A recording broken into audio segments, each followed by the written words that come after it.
I'm Nikki Kristoff, and welcome to Teched Up. Today, I'm joined remotely by my first ever three-peat guest, Sheila Warren. She's a former Wall Street lawyer, Davos exec, civic technologist, and the current CEO of the Crypto Council for Innovation. Sheila's here to talk about the state of play on Capitol Hill, crypto's political fortunes, and how blockchain technology could help solve some of the vexing issues baked into AI. Sheila, thank you so much for coming on the podcast again. Thanks for having me, Nikki. We met in exactly this format 2.5 years ago when I asked a friend, what the hell, I didn't say hell, is Web3? And she's like, you know who can explain that? Sheila Warren. One of your great strengths is communicating clearly and in a compelling way about technology that some people just zone out about, which is crypto and blockchain. So I'm very grateful you're here. I think that's a very logical response, frankly, to anyone talking about the nuts and bolts of technology, unless you're a technologist. And nobody really wants that level of detail on anything, let alone tech, to be fair. As the head of a big and influential trade organization here in DC, you're working specifically with Capitol Hill. We both were kind of in the muck with the crypto industry, and there were major headwinds caused by Sam Bankman-Fried, who is not representative of most people in the industry. And now crypto's back, baby, or like that's at least the word on the street. So can you tell us a little bit about some recent wins? Absolutely. It's great to note, this is certainly not the first time crypto has been back in, I don't know if it's in favor, but in the spotlight. And I think it's not the last time it will go in and out of the spotlight. There's definitely been tremendous progress in the last couple of weeks. It's one of those things where things move very slowly and then very quickly, as is often the case. But we've seen bipartisan support of a significant bill that passed the House called Fit 21, which is a market structure bill. It talks about the SEC and CFTC and their role as regulators in digital assets and in this industry. We saw a tremendous movement, actually, significant senators coming on side in a bipartisan fashion again to talk about their displeasure, apparently as noted by their vote, of a staff accounting bulletin the SEC put down. Biden eventually allowed that to remain intact, at least for the time being, but that was tremendous as well. I would categorize, I think, this time as a time when there seems to be a bipartisan and deep understanding in both chambers, on both sides of the aisle, that this is an important industry, that we need to be taking it seriously in the United States. And any sort of dismissal of it, which I think was more par for the course in maybe 21, early 22, to say, we don't have to pay attention to that thing. It doesn't really matter. That's all silly. I would say that we've moved past that in a way that I do think is permanent. And one thing I wanted to ask you is why you think that's the case. So one of the things that has developed over the past year, 18 months, is that the UK, Europe, UAE, Japan are embracing not just when people think crypto, they think Bitcoin generally, but not just crypto tokens, but the underlying blockchain technology. They are welcoming builders and entrepreneurs and making it easy to build there. Is that the issue? Is it political dynamics during a presidential year? Like if you had to say what you think has sort of unstuck the gears here, what do you think it is? I think it's all of the above, to be honest. I think there was, I'll just call it what I think it is, an arrogance around the ability of, look, you're describing major economies, right? We're not talking about small countries. We're talking about major economies that have landed a clear path. It's not always an easy path to be regulated in these jurisdictions, but at least you know how to come within the perimeter and what is in and out and what the rules of the road are, right? So that's a significant improvement of the United States, where apart from certain states at the state level, at the federal level, nobody really knows what to do and everyone feels like they're kind of guessing. And by everyone, I mean industry actors. So tremendous movement there. But there was an arrogance, those jurisdictions aren't going to actually pull talent from the United States. And I think that's been proven to not be the case. I think you're seeing increasingly developers moving offshore. You're seeing companies that are starting to get built offshore. And I think there is some recognition that that's not great. I was kind of the one that flagged that how analogous I found this situation with the offshoring to semiconductor manufacturing, right? And the idea that we, the United States, had deliberately, actually, not even accidentally, but deliberately pushed some of that activity offshore. And now with the CHIPS Act, trying to claw it back. And that's proven to be very expensive to do. So I think that things like that and the recognition that, oh, shoot, cutting edge technology, even when we don't understand what it is or what it's for, we probably want to keep that onshore. So I think that's part of it.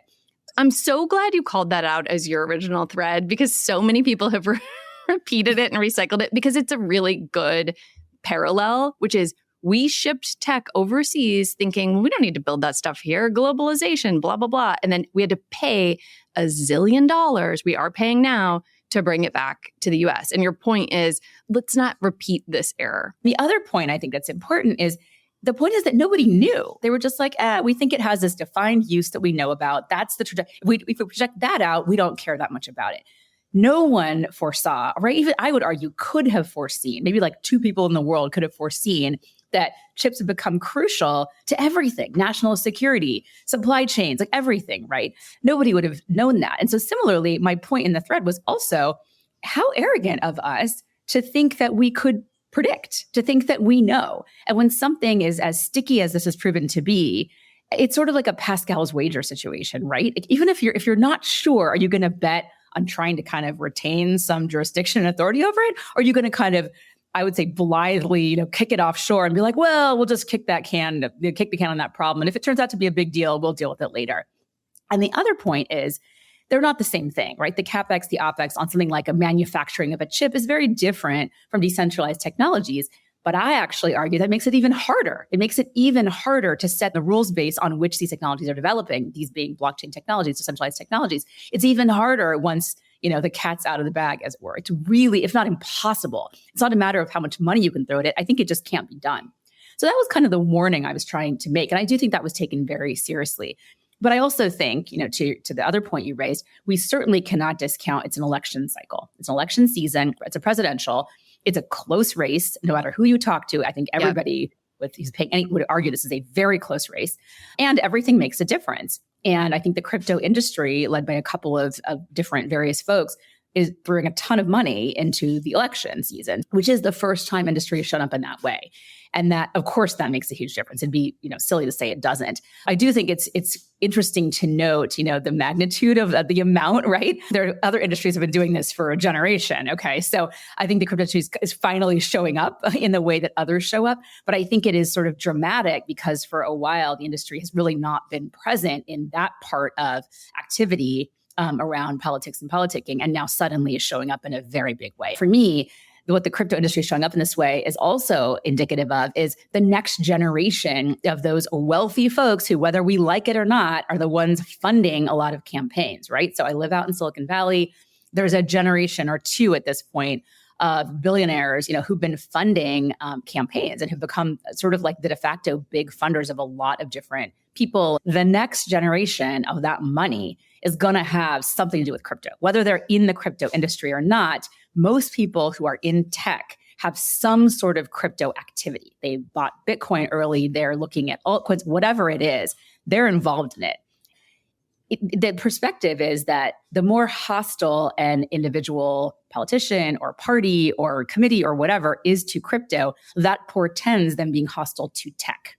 I can tell you it's a perception out in the Valley that's held pretty strongly that being anti-crypto is like being anti-tech. And here's the next leap that's happening. That means you're anti-innovation.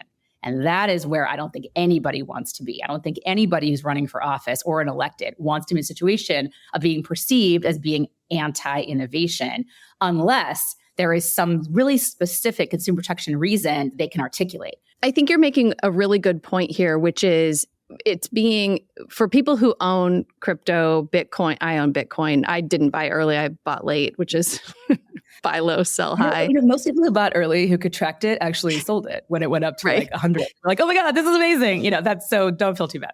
Okay. Well, no, as my mother says, no one feels sorry for you, which I'm sure is true. But in any event, I think you make a good point about all these big funders, right?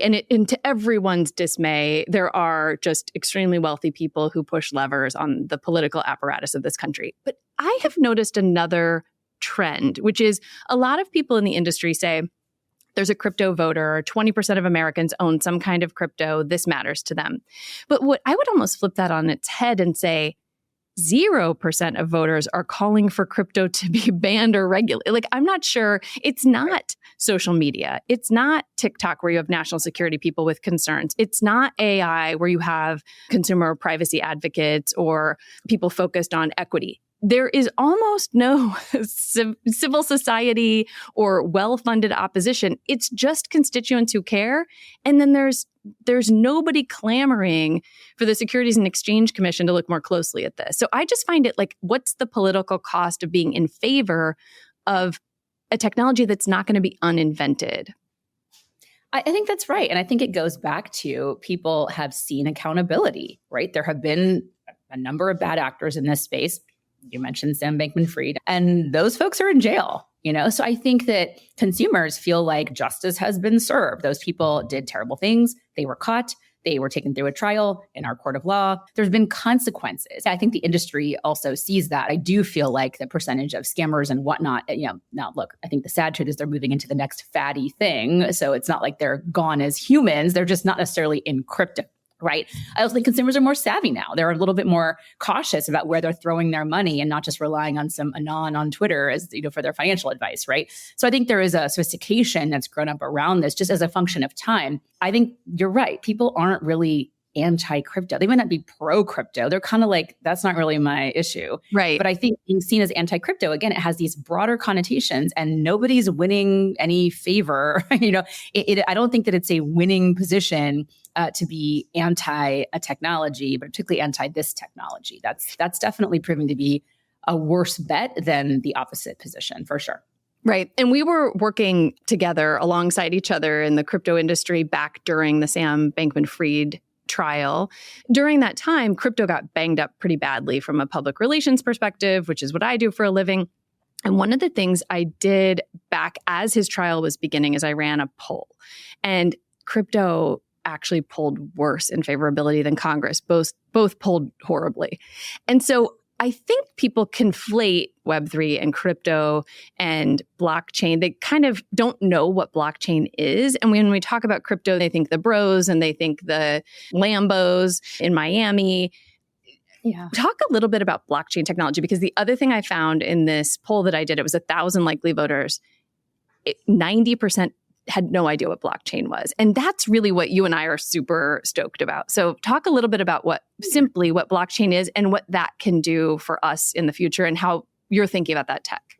Yeah, maybe what I'll do also, Nikki, is I'll just distinguish blockchain, Web3, and crypto. I think that's helpful because people don't know what the heck any of these things are, right? So blockchain's a technology. Like any other technology, it's a tool, it serves a purpose.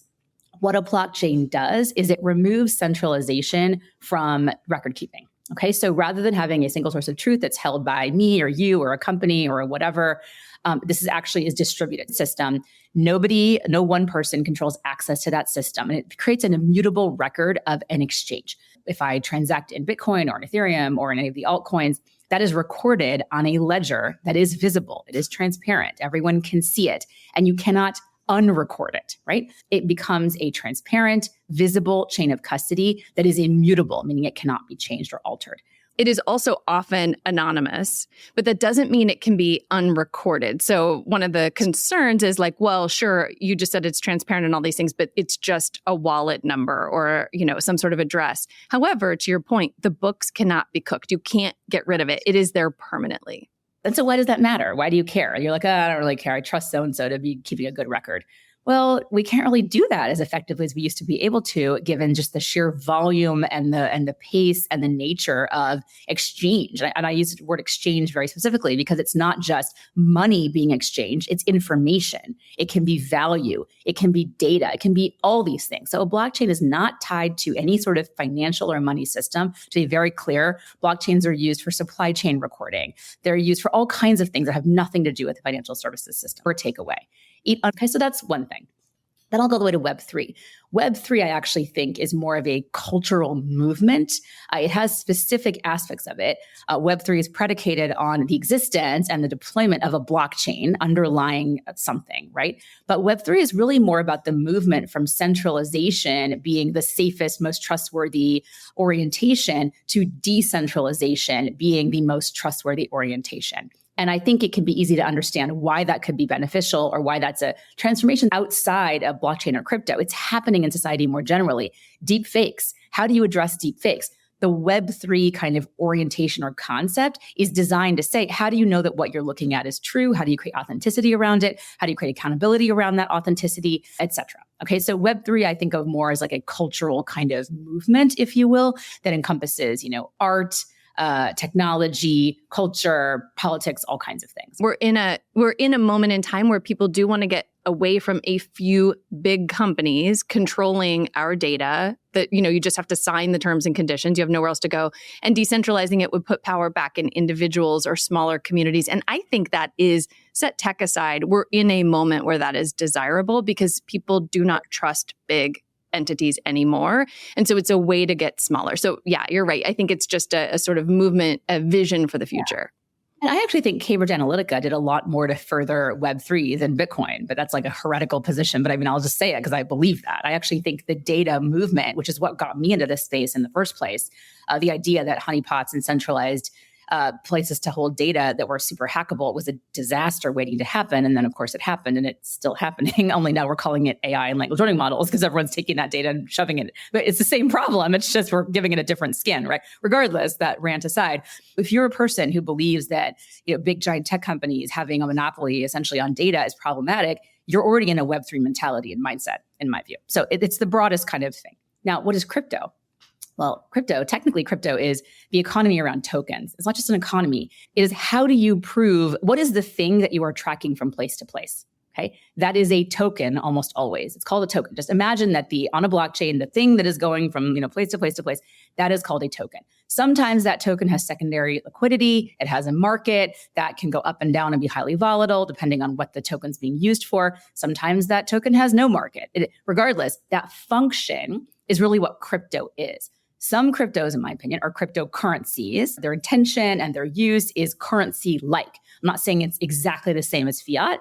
I think that is the goal of some folks and some of these tokens. Some don't really have those attributes, okay? Like non-fungible tokens are less liquid in that fashion or not used in that fashion. So regardless, a token is the basis for crypto. And a token is, again, it's a tool. It is a tool that enables you to track the movement of the thing, right? So that's how I think about the three as distinct. Blockchain, I think, is pretty established, the definitions. I wish there were definitions around the other things. There aren't really. So I'm giving you mine. But I would say, having now been in this space for 9 years, I'm quite confident that these are sticky definitions and that we're kind of converging on these concepts in the terminology that we use across the space.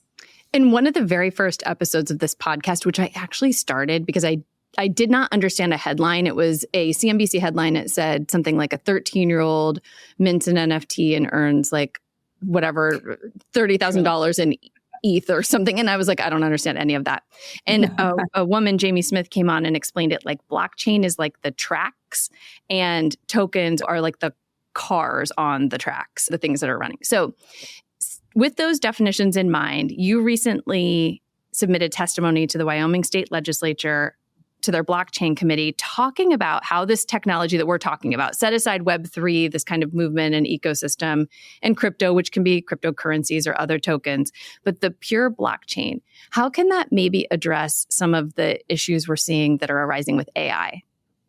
Yeah, it's a great question. I think there are two main ways and two main challenges we're seeing with AI. So one is just the sheer amount of compute that's needed to process. Just to put this in the simplest terms possible, right? So you get this giant allocation of data and you have to kind of crunch it essentially, right? And that takes a lot of compute. And so one of the problems is it's not just the access to data, which is a solvable problem, right? Why are big tech companies the ones driving the most into AI? Two reasons. One, they already have the data from a generation of harvesting data from all of us through our interactions online. They could choose to share the data. It's a solvable problem, right? The second thing is they just have the resources. They have data centers. They have the computational resources that are needed to make sense of that data and to train a model, an AI, okay? And that is a much harder problem to solve.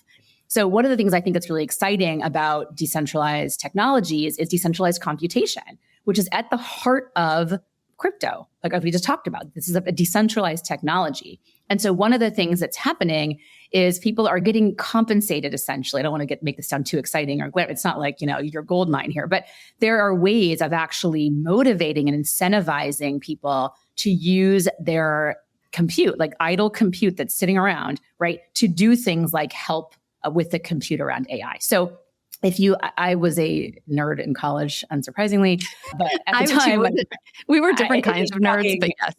Yes, in a shocking revelation, I was a nerd. So I actually did crunching and used my idle, gigantic, Mac I had at the time for SETI at home, right? So SETI at home was search for extraterrestrial intelligence. I said it was nerdy. That was actually like helping, or who it was, SETI essentially, like crunch, and kind of like use this idle compute to figure out like, are there aliens or not aliens, right? That was then transformed forward into something called folding at home around protein folding, which really helped create a lot of information and data that's gone into genomics and things like that. So these are models that have existed for a while. What the crypto layer enables is incentivizing that system, right? And also the amount of compute needed for something like an LLM is massive compared to SETI at home or folding at home. So we're talking in orders of magnitude differently. But that's one thing I think is really, really important. And some of the companies in this space, they think they can actually multiply the available compute for machine learning 100x, which is massive. So you're going to get a more free and fair marketplace for competition rather than a monopoly, which is currently held by these big tech companies that can afford and have this compute, harnessed within their current operations. So that's one. So just to recap this really quickly. So what you're saying is the power needed to process these huge data sets, there are very few entities, including governments, who can do that the way it needs to be done now. The idea is if you can engage or incentivize individuals, potentially just sitting around the globe, they can get involved in helping process some of this AI that's happening, which will decentralize that structure and make it more fair. And it will create a little bit of a marketplace for people. I heard recently, and I'm probably going to get this wrong, that people around the world are watching for when salmon going through a dam are like going to miss it and get killed. I don't know, and they're flagging it. But I think there is a world in which people are always online. And if they get passionate about something, they will use their computer and their electricity to do something that's important to them. I think I got that entire episode wrong, but I'm sure I'll just link to it and then people can watch it for themselves. But I was like, oh, cool. People are sitting around trying to see life. I love that and think it's amazing. And I think this is the kind of thing, it's a data problem, right? To a large extent, a lot of challenges are data problems. And if you can get ahead and create predictive models, which you can do if you just crunch data over time, like tons and tons and tons of data can create a prediction model, right? That's what a lot of people do. A lot of people's jobs are creating prediction markets off of. A lot of that just needs data, and data needs, to your point, it's not just electricity, it's compute power. It's actually your computer has the ability to do a lot more than what it's doing. Like when I'm like online, on, I don't know, surfing Twitter and thinking about killing myself because it's Twitter, whatever, there's a lot of compute. My machine is up. There's a lot of extra space, let's call it, or extra power there. It's not being used. It could be used for all kinds of things. And it doesn't actually add to the electrical load, to be clear. It's just idle. It's called idle compute. You could use that and harness it for something else. And that's a choice you could make. And so part of what decentralized systems do is make that easier and also incentivize you to do it.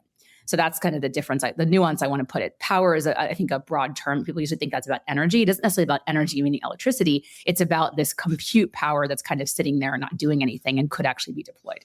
And also human capital power. I mean, I don't know what kind of idleness I have. I could probably be doing something with both my excess compute and my excess brain power that I'm not doing, other than watching like cult. Sure, you're compatible, as am I. I'm pretty sure. Okay, so given all of this, this is one example of how blockchain technology can help democratize, in some ways, the AI system that we're all now in a hype cycle around. Yeah. And there's a second one I think is intuitively very obvious to people. And this is kind of like, we'll call it the deep fake authenticity provenance example. Okay. So how do you know that the thing you're looking at is authentic, that it's real, that it was created by the handle that said they created it? How do you know what data goes into an AI and also what data does not go into an AI? Okay. So I'll use the example of Scarlett Johansson and OpenAI. Okay. So I'll assume listeners are relatively familiar with this. The idea is Scarlett Johansson was approached to say, can we use your voice for this kind of avatar? She said no. When the thing was released, well, surprise, she had friends and family pinging her to say, oh, we didn't realize that you decided to do it. And she was like, I did not decide to do it. What are you talking about? And it turns out that it sounded a lot like her voice. Okay. The question becomes like, because on the one hand, how could the company prove that they did not use, if they had wanted to claim we did not actually use any of Scarlett Johansson's, voice or whatever? You can't prove that, right? Like you don't know what was ingested by the language learning model that created this voice that they ultimately used. If you could track the inputs on a blockchain, an immutable source of truth, you could actually prove what went into the system. So you wanted to show I didn't use a super biased data set. I used one that was geographically or demographically diverse, whatever. You could prove that, okay, using a blockchain. You could also prove I did not input X, Y, and Z data that was not supposed to be in there. Like I did not do that. You could prove it. This is already underway and being used. So hopefully the system makes sense, right? You can track what goes in, and then you know that what comes out, at least objectively, the inputs that went in were supposed to be there and nothing that was extraneous or inappropriate, right? FICO is doing this. So FICO has patented a blockchain that actually tracks and audits both their AI-driven scoring models, right? So the idea here is they're looking at what decisions is the model making, and they're creating these permanent records of how they're developing the model. 90% of all credit decisions in the United States are determined by FICO scores. So it's really important what goes into your FICO score and what doesn't go into your FICO score. And a blockchain is demonstrating and proving that those inputs are leading to verifiable, fair, scores on the other side that are then being used for all kinds of reasons. Those examples get at two things. One, the first is, was Scarlett Johansson's voice used to create this model? And also, we're all curious. What did they use? Was it a voice actress that just sounded just like her? So you could find out. The second is the idea that companies or algorithms or your credit score can tell you exactly what inputs are going in, and they can track it. They're trying to avoid bias, but also errors that are catastrophic for people if they can't get a mortgage. And then I know Getty Images is looking at this, but I think people do care to know if what they're looking at is a real thing or if it's a modified photograph. And so provenance, which you referred to, the idea that you know what this image is and has it been edited. Whatever. Poor Kate Middleton, but also like the photoshopping of her image is an example where people said, wait, this has been messed with. And in a moment where truth seems so hard to settle on, this is a way to provide some trust in various things by having the blockchain prove what happened. That's right. And it's so funny you mentioned Kate Middleton, because I had been telling industry people who are passionate about technology, any technology, they also don't believe that their build and what I call the elegance of the technology is going to be like this dispositive thing that gets everyone on side, right? And I'm like, no. And I actually said about 6 months ago, it's going to be something like a royal who has some issue around a deep fake, and that's going to blow this up, and that's going to be the catalyst for decentralized AI. These are the kinds of things, you're exactly right, that are capturing the popular imagination, and people are kind of saying, oh, okay, in other examples, I probably really do want to know if that thing is real or not real, or if the person calling me is actually who they say they are, right? So all these kinds of things, I think, are going to matter increasingly in a world where, as AI becomes more and more prominent, as you're talking to an AI agent most of the time, you're just going to want to have some verification mechanism that what you're getting is legitimate, it's authentic, and also that it is as it's sent to you as it was intended to be sent to you without alteration by some, hacker or middleman in the middle. I think that's going to become, sadly, much more important, even more than it is today. I think that's exactly right. Because technology in general, whether it's AI or quote unquote crypto or whatever it is, it's just an accelerant to our impulses that already exist, which is you're constantly parrying between truth and being an honest broker and law enforcement and just people who are crummy and are going to take advantage of it. And so we're in this cat and mouse game. And I love the idea that this can be a way to sort of sidestep those by giving some legitimacy to things we really care about. Okay, we'll end on, as you look forward to the next, let's say 6 months as we get through an election and you're thinking about your industry or global trends, what's the most important thing to you? What are you focused on? I wish I could say that it was something narrow, but I think for me, it is the broad question of, are we losing the American innovative edge? And that sounds melodramatic, I realize, but it is something that keeps me quite awake because I do see technology blooming. I've had global jobs for the last 15 years, right? I've had the privilege and luxury of traveling all over the world. And we're really falling behind in a lot of ways. And it's not just the regulatory environment that's holding us back. It's also that, we went digitally native as a culture a decade, almost a half generation after a lot of other countries. We're just behind a lot of other places. Part of the edge that I think the United States does retain is our commitment to democracy. And if that falters, we are losing what I think is our kind of remaining competitive advantage. That, and of course, the dollar, dominance of the dollar. Some of what we have done with the dollar as the global reserve currency is eroding because we're not necessarily perceived the way that we were 2 generations ago. It's a sort of a dramatic answer to your question, but I would say that's what my eyes are on more than any sort of specific nuance and any kind of detail. It's that broader frame that I think is keeping me up at night. So you just made some really smart points about innovation. We have been in a unipolar world. Like it is absolutely dominated by American technology. And now we're seeing, as we potentially overregulate or don't regulate or have fear dominate things, we are kind of losing that edge. And I would put it more simply, this is me being emotional, but we're in a state as a country of like self-sabotage where I'm like, can we just bring it down a notch and just focus on our strengths a little bit? Because we do have a lot of things going for us. So I am hopeful, I am cautiously optimistic that democracy will remain intact. We will consider our courts to be legitimate and that they will act legitimately and that we will be pro-innovation. I mean, that's me personally. I think this reality distortion field is so strong because people are getting information from these narrower and narrower sources that are reinforcing these things.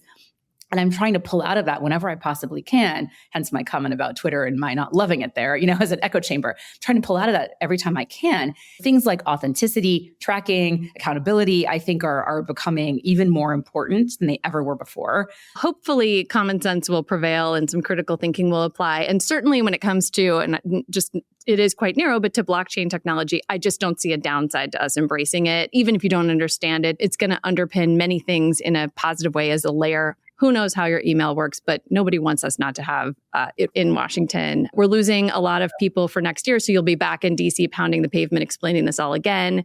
Thank you so much, as usual, for taking so much time to explain things to us. I'm grateful you came on. Oh, thanks, Nikki. It's always such a pleasure to chat with you.